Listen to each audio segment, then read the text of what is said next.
ating lahat for today's video mga kaibigan. Yung lumboy na palagi kong ipakita sa video ko mga kaibigan, nandyan na siya.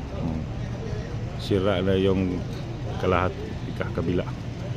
Oo, tipak na yung sanga niya mga kaibigan. Saka sangang malaki, nandyan na.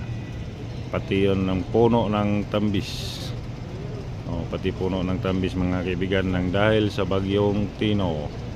Bagyong Tino ang dahilan dyan, kaya yan ang nangyari sa lumboy. Hindi na siya masyado makapal mga kaibigan, medyo manipis na siya lumboy na to, dahil dyan malaki yung sanga na nawala sa kanya. Sa atin yung lahat mga kaibigan, at maraming salamat po sa patuloy niyong pagsuporta. God bless po sa ating lahat. Okay, alright. Pati yung building na yan mga kaibigan, yung mga bubong yan, mga niyero, ubos lahat. Wala na yan dahil sa bagyo na Tino. Tingnan nyo.